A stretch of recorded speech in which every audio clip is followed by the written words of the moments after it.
You got the recording sign? Yes. Do you still consent to the recording of this podcast Yes. and the distribution of this podcast on various platforms? Yes.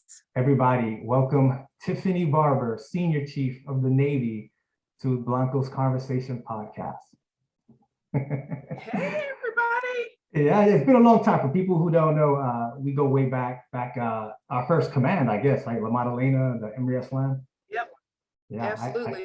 I definitely, you're a person that I've never forgotten. There's certain people that you meet, you definitely had Yes. a way about you, I think, which is why I wanted to have you on here. And I like people who speak up and say what they're thinking. So that's definitely why I wanted to have you on here. Awesome. Well, thanks for having me. It's an exciting opportunity. And again, you and I go way back 20 years at least. And it's awesome that you're doing a podcast and that you're doing big things. Oh, thank you very much. You were telling me that your wife is an author. I'm actually, I just wrote my first book. It's a rough draft, so I haven't, do the revisions and stuff like that. But yeah, I'm into that too. Nice. Yeah, awesome. All right, Tiff, real quick, where are you from? I am originally from Salisbury, North Carolina, born and raised, and now I currently live in Chesapeake, Virginia. Not too far away, huh? No, not too, about 5 hours. You ever go back home or? Yeah, I go back home and occasionally see my dad. My mom passed away in 2019, so it's a little different going home, but I still go home, see my dad, my brother, anybody else that's at home that I can see, I'll see them. So anyone listening or maybe more particularly watching right now could see these three anchors you have back here. So tell everybody, because obviously you're in the Navy, right? And you're a senior chief, I said that. What, did you come from like a military family? What drove you to join the Navy in particular, or just maybe the military? So I joined the Navy because my grandfather was in the Navy back in the 40s. But, back then, Black folk couldn't do any particular job other than a steward's mate, a cook, or like a deckhand. But he had some really cool stories, and I think my uncle, my mom's second to youngest brother, he was in the Navy for about 18 months. He didn't stick around that long, but the Navy was kind of ingrained in me, even though my dad was Army for about 3 years, which is how I learned how to do hospital corners. Before I was 10, I was doing hospital corners on my when doing my bed sheets and everything.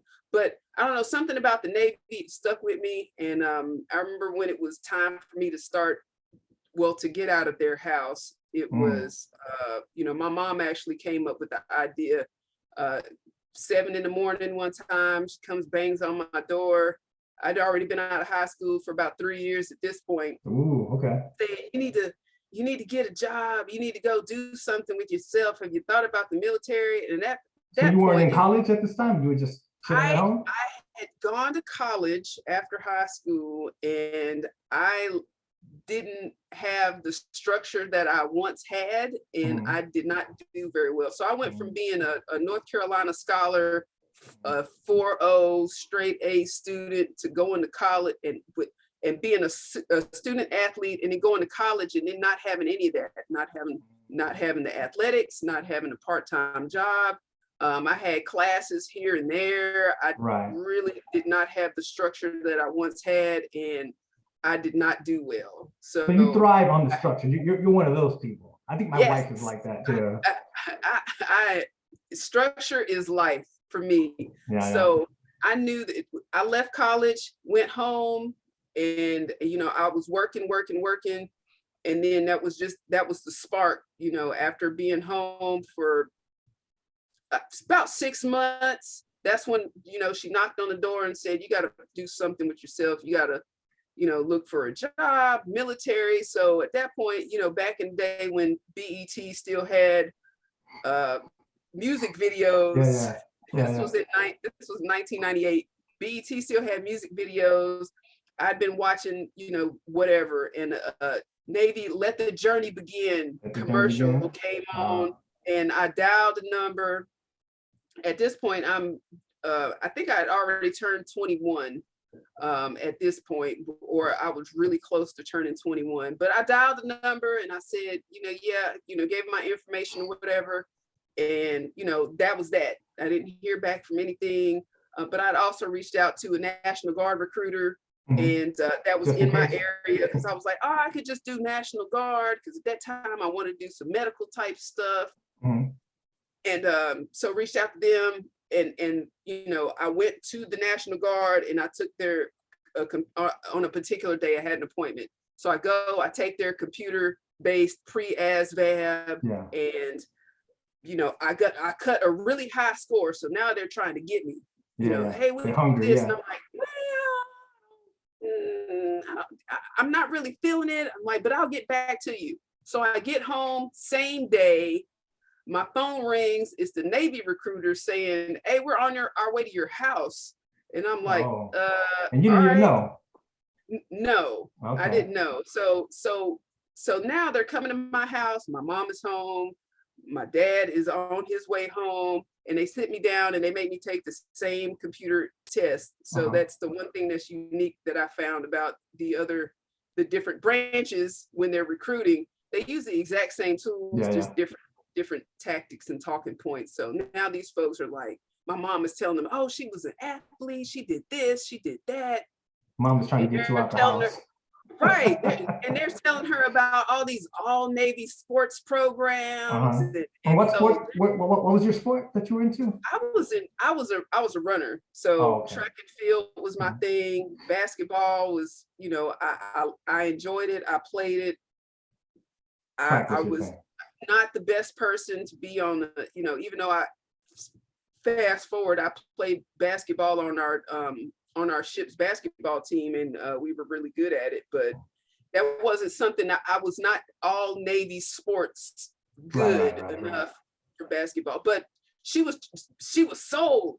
Let her do all these sports and whatever. Meanwhile, I'm in the other room taking this test, and I cut the same score. Now they're trying to sell me on all this other stuff. So at the interim, I'm like, I was really interested in computers, because when I originally gone to college, I wanted to do medical stuff because my mom had a lot of ailments. I wanted to be a doctor.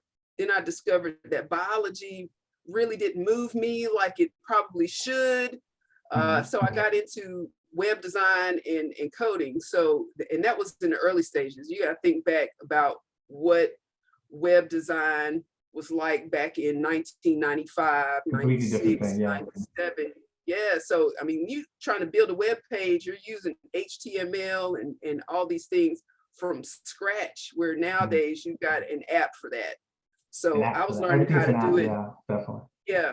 So I was learning how to do it, and I had an aptitude for that. So I wanted to be, do stuff with computers. And the only thing they had available was they called it the advanced electronics and computer field at that time. And I didn't know what that meant. I was like, yay, I get to go work with computers.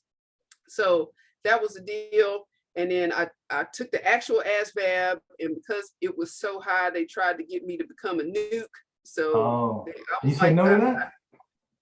I did. I told him that physics really, I could do it, but it's not something that, but I took the test anyway, and I missed it by 2 points. I guess they get extra, quota points or whatever for any people that they can put into a nuke program. But I was they were trying to push that. Yeah. And so I said, no, that's not me. So I took the ASVAB again, I was good. And then they said, oh, well, we don't have a ship out date until, like October, November. I was like, this is June. Like, I'm ready to go. Like, you got to get me up out of here. So they found a spot for AECF, Advanced Electronics Computer Field, that left on July 1st. And that's how long I've been in the Navy, July 1st, 1998. Let's take it back for a second, because you started it talking about like your grandfather and serving back in the 40s. And anyone who can see you right now knows you're a person of color. Obviously, your grandfather was Black, and you started with the limitations back then. Now, fast Yeah. forward to you in the 90s, and it seems like everything is wide open for you. Oh Did you yeah. feel anything at that point when you were, sort of being recruited and you knew that everything was open for you? I I felt like, the world was my oyster. I could get into the Navy and I could do, anything I wanted to do. But my main thing was get in there, do the best I can, see the world, do college, make my grandparents, my parents proud. Mhm. Was your Leave a grandfather legacy. still around at that time when you were? He Okay. passed away. He and my grandmother, they both passed away in 2016. So Oh, wow. they made it all the way until I picked up senior chief. Oh, So wow. That's amazing. He must have been proud. yeah. So I made him proud, and but I it wasn't without challenge. Right. So even now I've had my challenges. I Okay. Let's remember go into it. Yeah. yeah, so I remember when being on the ship, when you and I were on the ship together, I got my enlisted surface warfare designation East. back in 2001. And I was mess cranking at the time, because everybody had to do their time, Yeah. in the mess hall, wiping tables and washing dishes and all that stuff. Mhm. So, but I was gung ho. I'm like, I got to get this stuff done.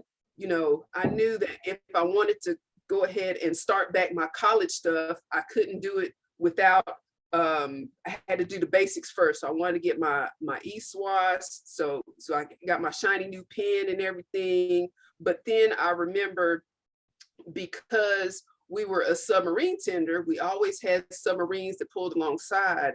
And I'm not sure if you know this, I'm going to tell you this. It's been the first time you've heard this. All right. But I remember I did all my quals, and I put in a special request sheet to qualify submarine surface. Did you really? I put in a request sheet to qualify Hold on, submarine let's stop right surface. there. Let's stop right there. Let me put this in perspective. I brought up the thing of issue of color, of race, of black, because Right. now you're going into another field, which is I guess Yep. we'll call it sexism. So let's go Yep. into that. What she's saying is that she requested to do something on a submarine, and the ladies aren't allowed to be on submarines. So now take it from there. What happened when you put in that Right. request? Right. Right. So I'm gonna get that for a second. Okay. But fast forward to now to 2022. Mhm. We've got women on submarines, We and do? they're killing the game. Yes. Oh, I did not know Women, that. Okay. How do women we have been solve on, the issue? How did that yeah. happen? So there was a petition for it, but women have been on submarines now since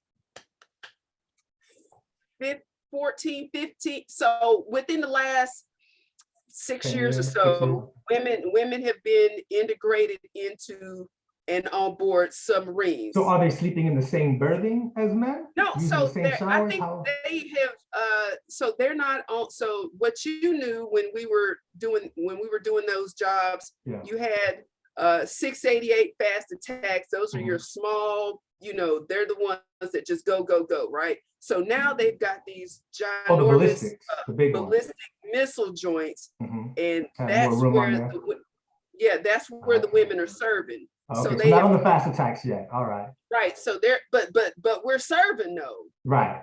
It's a step But forward. you gotta think, yeah, but you gotta think about this is 2000, they've been working on trying to integrate women onto just basically the same thing. For the listeners out there, for a long time, women were not allowed to serve on board combatants. So for a long time, when they finally were allowing women to serve at sea on ships, it was, supply ships like the one We were that on supply that we repair were ships. on, Yeah, yeah. supply and repair. Or medical. Back in the days, they had there were destroyer tenders. That we More were on types a of tenders, submarine. yeah. So that's where women were serving, and then they were like, all right, we got to start getting women on the combatants. If kind of look at the timeline. So fast forward, so somewhere in the 90s, they finally, before I joined, they finally were allowing women on combatant ships. So like your Right. regular destroyers, your Cruisers. aircraft carriers, destroyers and cruisers and things like that. So even when I came in 1998, it had only been a short time since women had been allowed to serve on board combatants.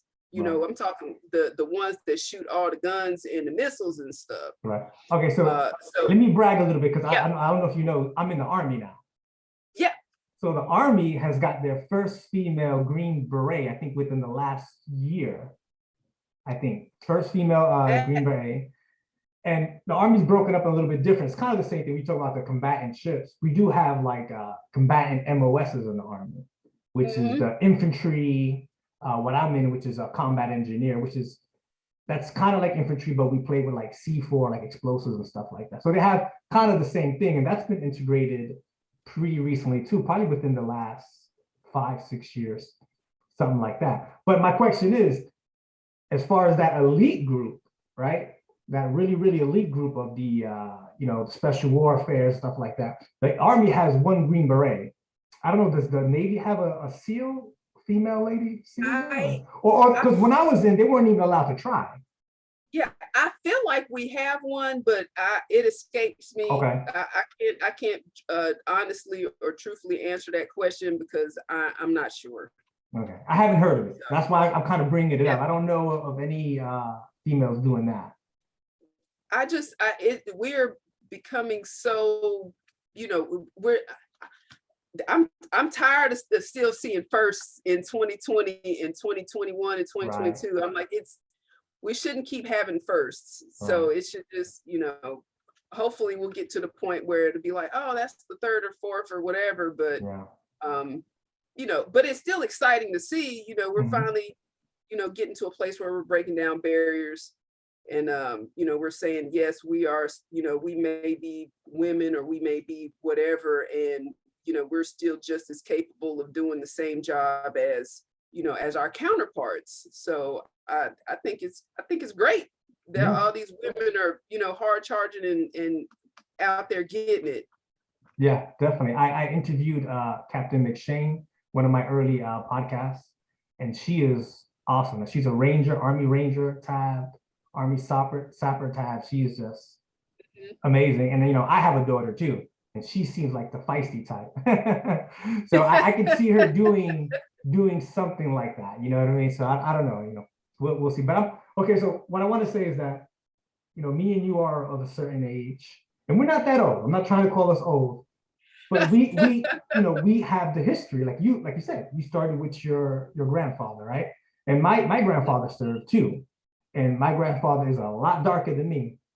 And he served definitely in the Army, both my grandfathers. One was a bugler, and the other one, I believe, was an infantryman like that.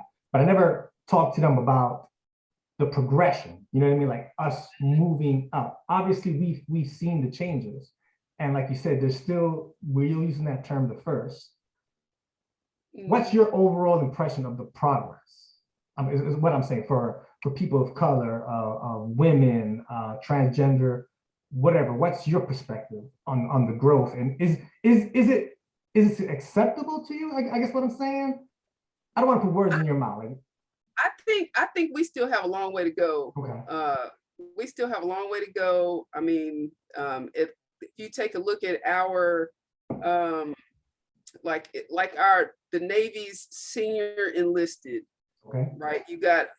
We're still hitting some first there, some women command master chiefs are now getting recognized for things that they're accomplishing. Nice. Whereas, women command master chiefs are, kind of a few and far between in a big sea of all of these master chiefs. And we still haven't had a female MCPON, Master Chief. So explain, I was gonna say, explain what MCPON is, yeah. So Master Chief Petty Officer of Navy is the senior, the top, the most senior enlisted person in the Navy. Nice. And we still haven't had a woman. Okay. We've had a couple of fleet master chiefs as women, but they've not broken that threshold to be the overall top senior enlisted of the entire Navy. So I think we still have a way to go there, because there are some outstanding leaders out there. There are some outstanding leaders from the past that that personally I feel like got passed over for one reason or another that you know I'm not going to speak on, because I don't know. It's just exactly. You know, I feel like there were some good candidates out there that was a missed opportunity, you know, so to be that first. So there's the one first that we're all still looking for. It's not going to be me, because I don't have the aptitude or the patience for it. But I know some folks that are command master chiefs right now that are women that if they stay the course, you know, they will rise to a higher positions of, you know, authority and responsibility, to maybe a force master chief level, and then a fleet, and then, you know, maybe they'll get a look at MCPON at one time or another. So, you know, there's some good quality folks out there, and, you know, hoping they stay the course. I think we'll see it one day. But I want to say that, you know, because COVID happened, I guess, like 2 years ago, stuff like that. And with that, I was surprised to see what happened kind of after that, right? We had all the riots, race kind of became a big thing.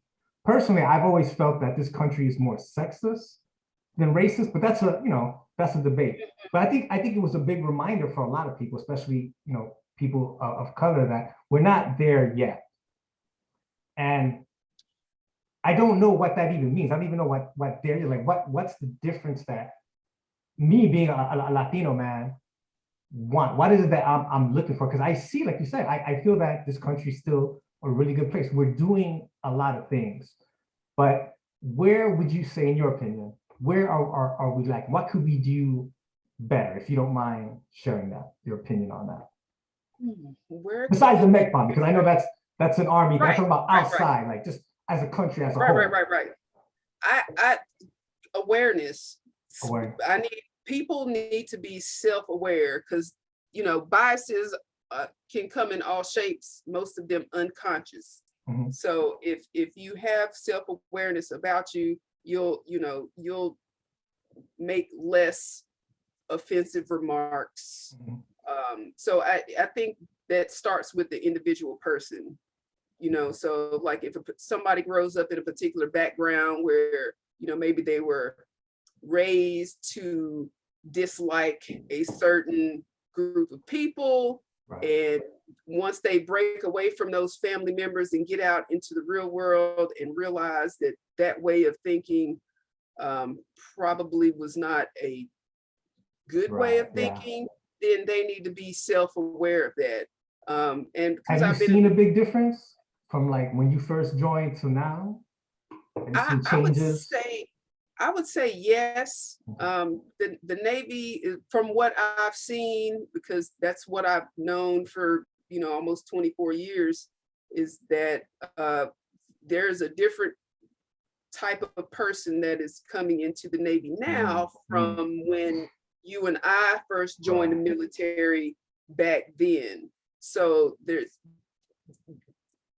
for me being an old head, if you will, I have to definitely, because those young people, I don't have any kids, but they're definitely old enough to be my children if I had children early on in my career. So I have to make sure that I know how to talk to them. I stay up on the lingo that they use, so that way I can use that to my advantage when I'm trying to communicate to them, and then so that, you know, we can have, you know, a two-way conversation instead of me looking at them like, I have no idea what you're talking about. So, but let it be as open-minded as possible to, you know, if I need to course correct them or, you know, talk to them about their behaviors. So in terms of, you know, race, gender equality, stuff like that, are you seeing the new people seem to have a better understanding of it, or is it just different? Because I think me coming back in, I noticed that, especially sexual harassment, it's a much bigger thing now that I came back into the Army than I remember it being back then. I don't know if you. Oh, they're taking all of that seriously. It is now, there's more awareness when it Mhm. comes to those sorts of things. So sexual assault, sexual harassment, um, pornography, you name it, bystander intervention. Like, we've got all these trainings and things now where we have to review these things annually, or sometimes on a more frequent basis, just to make sure that we're doing things the right way, or we're moving in the right direction. And anytime the Secretary of Defense or whoever puts some mandate out there, then there's going to be, we automatically know that there's going to be some requirement to do some retraining, especially when we're talking about extremism. Right, yeah. That's We've another got to one. make sure. Yes. So we got to make sure that our young people are, up to date, and they've had the necessary course of instruction and all of that. So it's definitely a bigger deal than it was when I came in Definitely. 23 and a half years ago. Yeah. Definitely. You mentioned pornography, and I remember guys. Well, this is when I went to like an all male ship, but we did have like I think like one or two female officers. But you would see stuff all over the place. It was pretty much wide out in the open. I don't know if you see that anymore because I've been out of the Navy for a while, but Oh yeah. Oh, not anymore. It's yeah. because if you walk into a room and it's somebody else's stuff, and I might not care, but Right. I have to address it, nip it in the bud now, because the next person who comes in behind me could be automatically offended. So it's going to be you keep that, not in the workplace, take it out of here, and if I see it again, you're going to have some consequences type of thing. So, okay, so they do get a warning. Oh, absolutely. Okay. Absolutely. It's like, don't have that in here. Right. And, or if somebody comes into a conversation and it becomes offensive, then the conversation stops, or if somebody is not, I'm all about being a bystander or an intermediary. If someone says, hey, I'm so-and-so offended me with their conversation, but I don't feel comfortable enough to go and address them, one-on-one. Can you, accompany me? And I'm all about that, because at least if we can handle it at the lowest level possible with a conversation, then I'm on board. That's good. Yeah, I remember that. My impression nowadays though, because you use the word offensive, I think that people are a little bit more sensitive to what's going on nowadays. They are. Right, yeah. So I'm kind of wondering, is it because I felt like we started with things have progressed, right? And I believe that. I really do. Things are better. I could see that in my lifetime, in my 44, almost 45 years of life. But there still seems to be a lot of these things happening, right? Like I said, we've just been reminded about all of this with COVID, the riots and that stuff. It's still there. So is it a thing that things are getting better, which I believe they are, but also it's a thing that we're more sensitive to it. So now it's being reported a lot more. So it seems like it's happening more, even though it actually might be happening less. I don't know what the truth is. What's your opinion on that? I think it may be happening in the same amount. It's just the push for reporting is now, it's there. These incidences are now being reported more frequently. So I think that, even though they're being reported more, chances are that the numbers could actually be down. However, from back when, but I'm sure it was like the numbers were through the roof back 20 years ago. Or when your grandfather was serving, yeah. Yeah, I'm sure of it. But the reporting is different now. Now people are actually, making these reports saying this is what happened to me, and they're wanting to, take it all the way to, some type of resolution. So, but yeah, I think things are getting better. Awareness is a lot better. And again, I think people are now becoming comfortable with making a report if something is going on, instead of being shy and introverted and keeping it to themselves. Yeah. Yeah. So do you get any sense in your experience of maybe that there's an incidence of maybe over reporting, that we're a little bit too sensitive? Because I'll share my I had something happen. I knew a guy here, right? That he was standing, had like a big formation, right? And I guess there was a woman speaker, and a buddy standing next to him, he kind of leaned over to his buddy and was like, "Man, she's hot," or something like that, said something like that. And someone behind him heard him say that, and he ended up getting in trouble. He ended up actually getting like, like an Article 15 and everything like that. Oh, Because wow. they say he was sexually harassing her. So in my opinion, I feel like the intention is good, right? Like we don't want sexual harassment, stuff like that. But I felt like we're a little bit too sensitive to the issue when a guy just leans over to his buddy in a private conversation. Yes, someone heard him say it, but I don't feel like he crossed the line. So in my opinion, I feel like there's a little bit of an oversensitivity to certain things when it comes to race or sexism. Right. Yeah, it could be some of that. Now your case that you just described, that seems a bit extreme. Like that, for me, that that wouldn't be Article 15 worthy, because you're in a formation. He leans over, the person of interest was never made aware that that the soldiers, it wasn't a cat call. It wasn't like, "Hey, girl." Right. So I'm like, so that for me, that's not Article 15 worthy. That's not. That's that's a conversation and maybe a counseling. A warning, like you said earlier. Sit down, let's have a conversation. Be careful what you say, because you don't know who's listening. Yeah, exactly. You get one, and then anyone after that, then it may result in Article 15 or steps leading to an Article 15. But for something like that, you gotta catch them a little bit of a break, but just chew them out.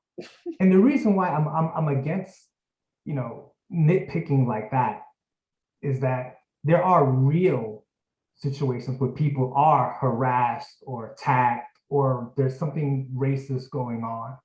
And when we nitpick like that, we sort of give people, we sort of devalue the other ones. You know what I'm saying? Right. And that's what I'm trying to like.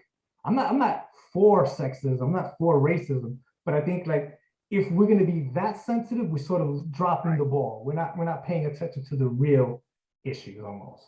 Right. Well, see, we do discipline. So if it gets to the point where we got to do a disciplinary review board, where we get all of the E7 to E9s together in a room, where, we got the sailor or the person in question who's made the offense, then we're going to sit down. It's a fact-finding mission, because most people think a DRB is, it's mostly negative for the connotation, but what we're really in there doing is trying to figure out what happened, what went wrong, how can we fix it, that type of thing. And if it's not something that we can resolve at a disciplinary review board, then it moves on to XOI, and then if it can't be resolved there, then it moves to Article 15, with the CO.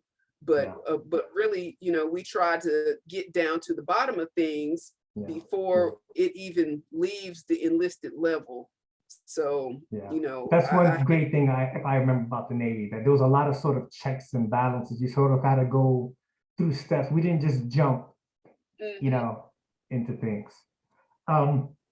With race and gender and everything like that, when we first joined, there was don't ask, don't tell. Now people are allowed to serve openly. And that's something that we got to see the change in our lifetime. Can you share your experience with all that? So Don't ask, don't tell. It's like my favorite topic All ever right, here we because go. I feel like I'm a poster child for don't ask, don't tell. So I'm married to a woman, and I've been me for as long as I can remember. Yeah. And so I joined the Navy knowing that I was gonna have to, Right. be What did that feel like? kind of behind the curtain. I'm gonna have to do Yeah. me, In the and closet. yeah, I was gonna have to keep it to myself, and every step, I had, I would find friends, it was one of those things where you kind of find the people that Yeah. are kind of I doing the mean, same thing. for us in the Navy in our time, I feel like we all knew. We all just kind of like, we had Right, the little wink. We knew what was going on. But no, but like let's right, be but honest. So you joined an organization that openly yeah, said, you can't be open about who you right. are. I want you to share like what was that like for you in person? Like what did that feel So like? it sucked, I trying to do but again, I'm so focused on the job, like Right. I don't too much care about my personal life, like because I Putting it want out to do there well. like that. Right. Yeah. I want to get this work done. So, but I still found time. I tried to keep whatever it was I was doing out of the workplace so Mhm. that I could stay professional, I could do my work, and I still do that to this day. But Right. now I can, openly have a conversation and be like, oh, my wife, or whatever. But it got to in September of 2011. The interesting thing about that year, number one, September 20th, 2011 was the date of the repeal Oh of wow, Don't you Ask, know the Don't date. Tell Oh was wow. enacted.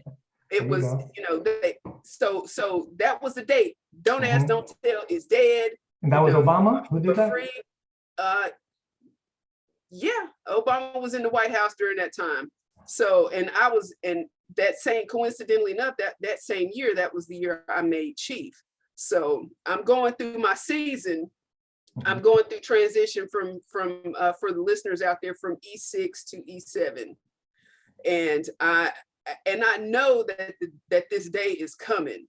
But so I still, I gotta stay focused. So, I'm doing my thing. And then September 16th, 2011, I was pinned to Chief Petty Officer. And then 4 days later, the repeal happened. And so 2011 will always be a special year for me. Yeah. But then, fast forward, I'm still trying to process, because for what was that, 13 years at that time, 13 years in, I've been so used to saying, my roommates, my friend, Right. Yeah. my home girl, whereas Were you any with other your person. were you with your current wife at that time, or this was before? No, I Okay. was I was dating, but Right.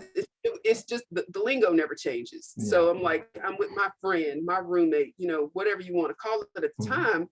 And even after September 20th, 2011, I still found myself, at least for next year, going my friend instead of Yeah. my girlfriend. Because for Habits are me, hard to break. Yeah. the term girlfriend meant something completely different to a heterosexual woman. Uh-huh. When they say, oh, my That's my girlfriend, girlfriend. they Yeah. talking about my homegirl, my bestie, my BFF, we going to the mall, whatever. When I say girlfriend, like, I mean My girlfriend, girlfriend. Right. like, Right. this Right. is Right. my main squeeze.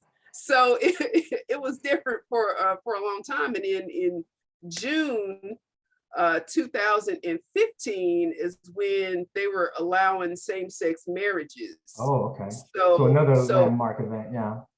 yeah, another milestone. So at that point, I'd been with my now wife. We got together in March. So I mean, we started talking in February of 2014, just kind of talking because she and I lived apart. And but then it became serious for us in like May of 14. So fast forward, to New Year's Eve 2014, I get down on one knee, and I asked her to marry me, and it was a beautiful occasion Yeah. in my kitchen. Congratulations. Yeah. In the kitchen. in my kitchen. Yeah. So, but then, it was like, all right, so we just gonna do this engagement and we'll see where it goes. And then in June 2015, they started allowing same-sex marriages, and she came for a visit because we still lived apart. In December, she was coming for the holidays in 2015, and December 16th, I picked her up from the airport, and I was like, I said, you wanna go get married today? So romantic. You're so smooth. Oh my God. Right. And we went to the courthouse. There you go. After going and getting some Mexican food.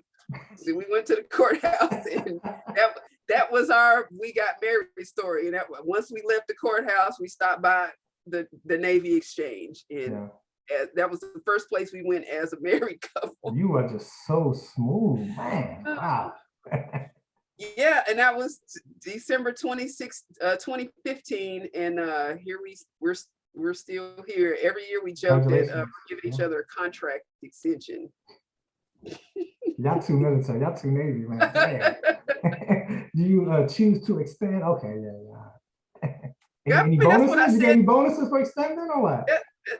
No, that's what I said to her last month. Woke up the morning of the 16th and was like, hey, your contract is extended for a year. Got That was it. So, but yeah, the Don't Ask, Don't Tell was very difficult. And there's I'll make it as short as I possibly can, a story that I use when I talk about courage. So I was on board USS Iwo Jima. It was my second ship. And I was accused of sexual harassment by one of my sailors shortly after I got promoted to first class petty officer. And for whatever reason, this young lady decided to tell the captain of the whole ship in the middle of a training session for E5 and below for my division that ET1 Barber, touched me inappropriately or some such madness as that. So it was a whole thing. Like, I got fired from that division. I got put into another division. And at the time I was serving as one of the assistant command fitness leaders. So, on a ship of that size, you got like 1,200 people, and the CO was a real big fitness buff. He wanted to do command PTs all the time. So now you're doing all these group PT sessions. I was one of his lead facilitators for these PT sessions. So, even after that, and then the rumors went. So this was 2007. So now I'm, I still have to do my job as a first class petty officer. I still have to do my job as a fitness leader in front of all these people. And as I'm walking through the ship, you hear them whispers, they're whispering, that's the girl that be touching them. That's the one that be touching them girls in the berthing. And it just made it really, really hard for me to do my job. And that happened within 1 year of me checking on board ship. So I still had 2 years left. And so now we're going on deployment. So now we're on this deployment, and we're doing PT sessions on the flight deck when there's no flight ops or anything like that. And it's very intimidating. So now I got to do these PT sessions. I got to go down into the berthing, and for an amphibious ship of that size, there were only 2 berthings for the women, the E6 and below women, and I was in the big berthing. So in that berthing, you have 8 toilets, 8 showers, 8 sinks for 161 women. You get close, people get to know you. And most of us are all doing the PT session. So now we're in a line for these 8 showers, and I'm super shy. I like to say that I've been shy all my life, bashful even. So I go get my stuff, and and I got my towel wrapped around, and I'm walking down to get to the end of the line as women are pulling their towels a little tighter as I walk by. They all think that if you are if you like the same gender, if you are attracted to the same gender, they think you are looking at every last one of them, and that's not the case.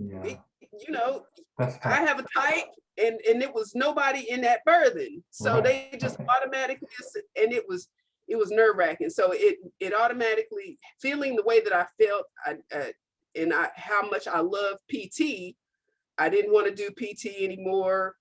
You know, I wanted to always take somebody's watch when it was time to lead the PT sessions. I always wanted to be on watch because I never wanted to have that experience, that feeling. Yeah. And, you know, eventually I had to, you know, I'm like, I'm just going to keep on keeping on. That was 2007. Right. Here I am I'm still here. I'm a senior chief petty officer. I'm married to a woman. I'm living my truth.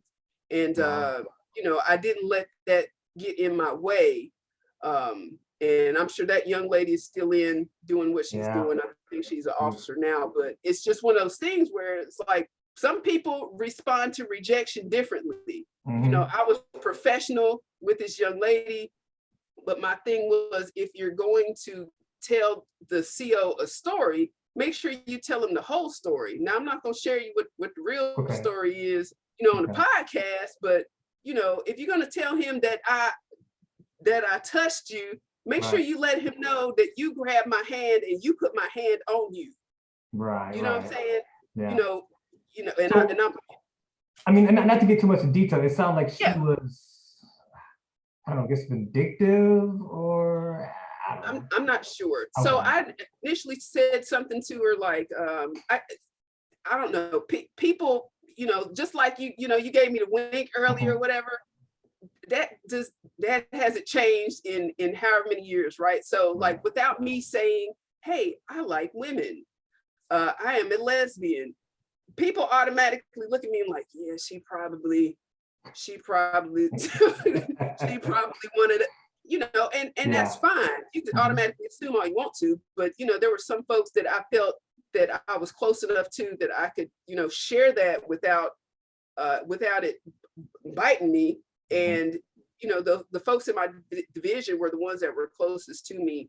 And I think because I had to do at that time, they were only allowing the women CFLs to measure and take the neck measurements and the waist and hip measurements of other women. Right. So it was me and another woman who were the only ones that were allowed at that time, because that's how the ship was to do those measurements. And so, you know, I had some fans, I guess, and you know, I had some folks that said, "Oh, well, I'm gonna go to this, you know, insert a special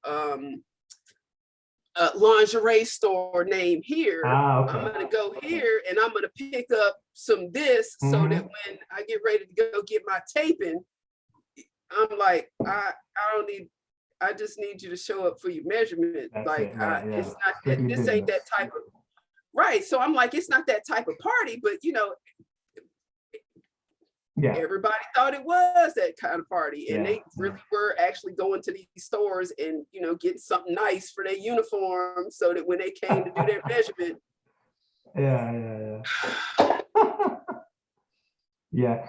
Hey, I'm sorry that happened to you. That's hard. That is hard. You know, I've been in, I'm gonna say a situation like that, but I've been in situations that I was like, you know, you hear people whispering and stuff like that. And it's just like, man, I just got, and you're stuck there. Like you said, I got 2 more years. Did it ever get better for you eventually? It did get a little bit better. I did the whole avoidance thing. Like I had a really awesome chief, and I had 2 awesome chiefs. It was the one chief from my old division and the chief from my new division. They were really awesome. You know, they allowed me to, you know, kind of sulk and you know, kick my feet around a little bit, but then they also kicked my butt and told me I needed to get over myself and to get back in the saddle. So I had a really awesome chain of command that fostered my growth. If they hadn't, you know, I wouldn't be sitting here. I mean, I'd still be sitting here, but I wouldn't be as successful as I am today, and as accepting of what had happened to me, you know, in my past as I am today. So I thank them for that. So we're about to wrap it up. I would like you to do 2 things: talk about your company, and tell me shout out to your wife's podcast or her books or whatever she's doing. Okay, so my business is called TB's Custom Creations LLC. I am it's a sole proprietorship, so I'm the artist, the creator, the whatever. So I make a lot of customized merchandise. I do digital things. So I do my own graphic design stuff. I laser engrave things. I started my business out in 2019. That's when I formed my LLC. But I started out doing a lot of parachute cord, 550 cord, braiding, keychains, lanyards. I still do that. I had a unique way of doing lanyards where I would add what was called a snap button, where I would do, customized buttons with your favorite sports team, organization, you name it. I still do that stuff, but people aren't, grasping that for that thing, for that like that's they not are. the hot item right now.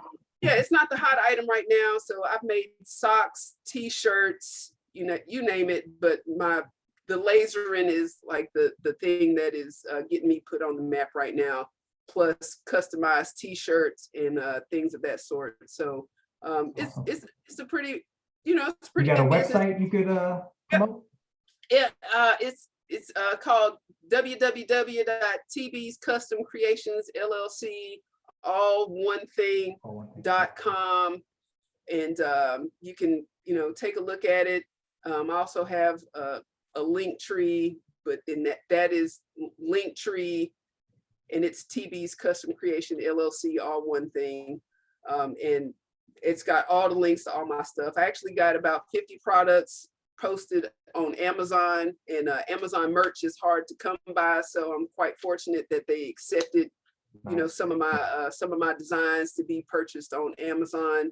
Mostly military stuff, but I'm willing to create anything. If somebody gives me an idea, I will do my best to recreate it to your specifications. So that's what I like to do when I'm not doing my military thing. And my wife is a published author. Her book name is Courtney A. Cottrell. What was it? She's Courtney A. Cottrell. And she is the author of Unapologetically Favored, A Woman, a Leader, a Testimony, and Wake Up, Turn Up, Bless Up. Beautiful inspirations for her. And she's got a third one that's supposed to be out very soon called Never Be Afraid to Eat Alone. And she's been very successful. She is a qualified life coach. She's doing a lot of things with coaching in the Navy as well, bringing along our new one of our new Sailor 2025 initiatives called My Navy Coaching. She was an integral part of that. And her she also has a podcast through informational or transformational talk radio. It's called Unapologetically Favored. And she's all over social media if you look up Unapologetically Favored. But she also has a website, unapologeticallyfavored.net. And then she has her own line of merch. So there's a website for that called shopfavored.net. Wow, good job. That was a lot to remember.